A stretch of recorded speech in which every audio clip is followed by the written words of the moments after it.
mga idol yung paligid ng aming bahay dito. Ito sa may bandang likuran ito, may mga buri pa nga dito mga idol. Yan ang aming tangke ng tubig. So banda rito sa baba, dating masukal to. Ngayon, nilinisan ko yan hanggang doon sa may punong sa baba, pinakaibaba. So yun mga idol, nakikita na yung punong sa baba, yung palayan na pwedeng gawing palang isdaan kung may pera. At ayan, no, nakita nyo naman, nilinisan ko kasi napakasukal. Walang natitira sa mga sisiw namin pagka binibitawan, dinadala ng inahin sa ano, sa masukal. Pagbalik wala na, nakain ng bayawak. So yun, pababa tayo rito sa aming aming kulungan na aming mga baboy mga idol. Yun, andun na nga yung mga manok at saka yung kalabaw andun. Ayun si Bukay, aking kaibigang si Bukay. Isusum ko si Bukay para makilala nyo si Bukay kung sino siya. Ayun si Bukay, yun. Yan mga idol, yun, naghihintay sa akin. Ayun. So yan, malinis na yan mga idol, yung paligid yan sa baba. Yun, may mga manok na nga doon sa may pinagtataniman ko ng ano, gabi.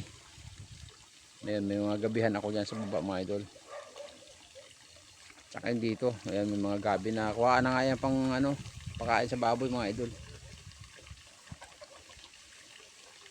So pakita ko lang sa inyo rito aming project na ano, unlimited water. Ito running water ito, diretso. So dati kasi mga idol, ang laki na binabayaran namin sa ano, sa ilaw, gawa nung gumagamit kami ng motor patubig. Dahil nga dito sa aming babuyan, ayun, may babuyan kami rito na backyard lang naman ito mga idol. At yun na nga, nagbibil kami ng 3,000, mahigit minsan, 3,500 pa. So ngayon, mayroon kaming, may nasilip ako doon na pwede pagkakuhaan ng tubig, ginawaan kong punong namin at binilhan namin ng hose. So ito nga pala mga idol, gumastos ako ng 10,000 dito sa pinabili ng hose para makarating dito. Kasi po napakalayo po nung pinanggalingan niya eh. Doon pa po yun sa kabilang bundok. Malayo pa doon, doon pa. Dulong-dulo pa doon sa may tuktok na yun. Doon pa sa kabila yun. Mga idol oh. Tuloy-tuloy lang po yung tubig na yan. 24/7 yan ang takbo. So hindi kami na problema dito sa paglilinis ng aming mga baboy dahil may libreng tubig na kami. Ayan.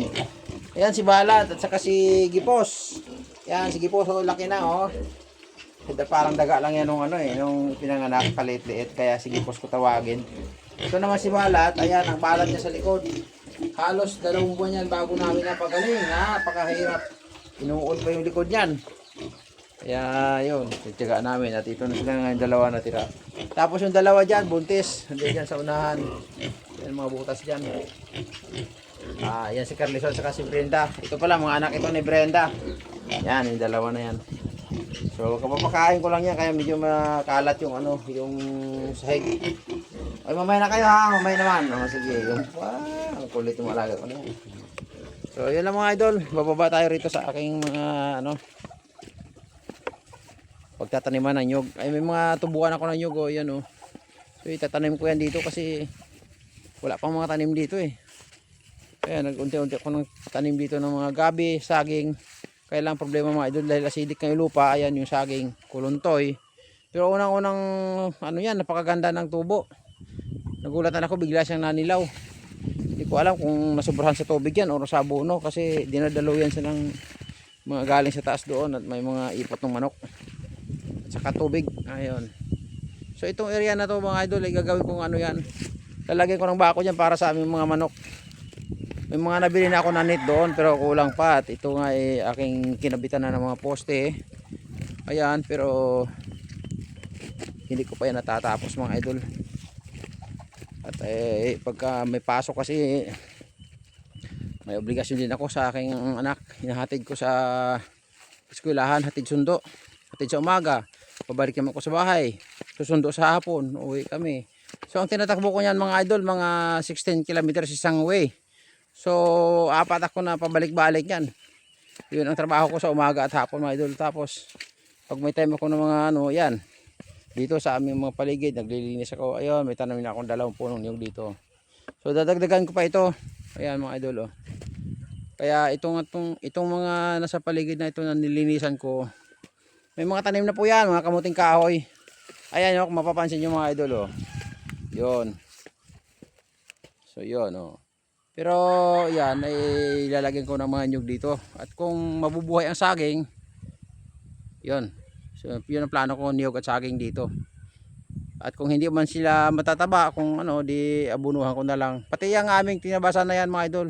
Pag nasigaan ko yan, taniman ko po yan ng ano, ng saging at niyog. Hanggat mayroon ako maitatanim dito, mananim ako na mananim para may anihin naman pagdating ng panahon mga idol. Ito mga idol oh, masama pa sa akin kung saan ako magpupunta dito sa baba. Masama pag nagtatrabaho ko dito. Lagi at mabait. Okay tayo.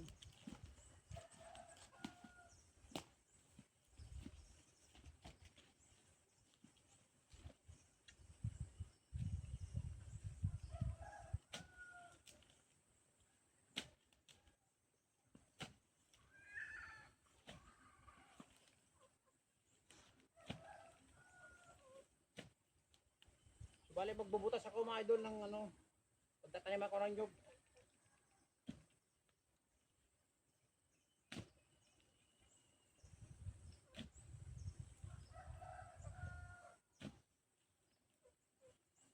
Dito nga nakisali itong aking alagang manok oh.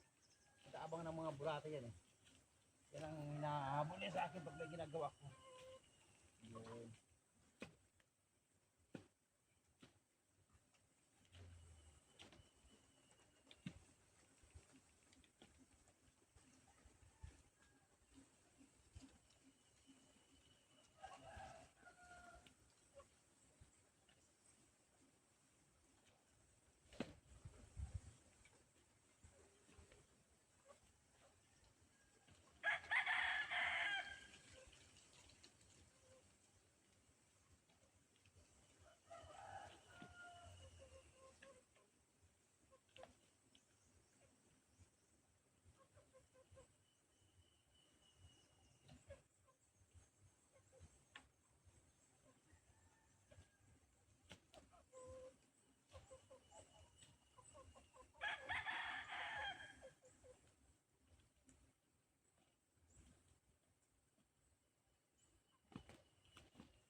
So yun lang mga idol, ganun lang siya kalalim. Pangit naman kasi pag masyadong malalim na lulunod ang nyug.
Yan, dali, kunin mo na.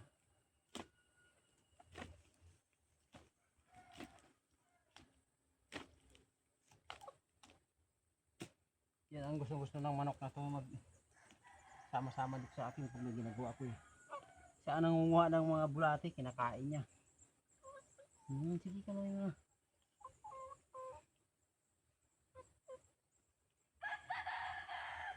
Pero usog na baka tamaan ka.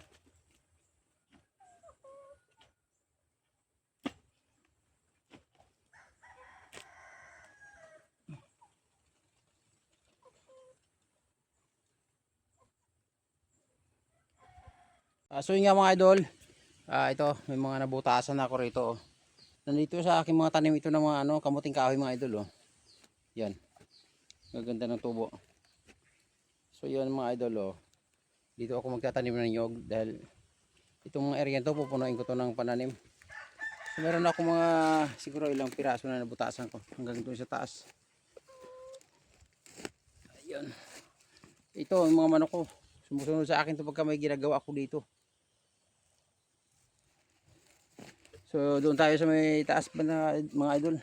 Andun na yung aking mga yukayan. Wala kasi akong taga video kaya sariling kayod na lang talaga. Sariling sikap. Yun mga idol. Dito na yung mga hukay ko. Yun. Hindi naman gaano malalim yung hinuhukay ko kasi hindi naman required talaga sa nyug na ibaon mo ng malalim. Mga ganyan lang. Kailangan niya medyo nakalutang pa yung nakabaho nila eh. So yun. Ayun pa yung ginagawa ko mga idol. Oh. Bala ito pala mga idol na portion dito ay may na ito. May net. Nilagyan ko ng net ito para yung mga manok ay hindi makalabas doon sa papunta sa sa masukal na bahagi ng gubat. Kasi hindi maiwasan na may mga bayawak diyan eh. Dito packet mo lang ako.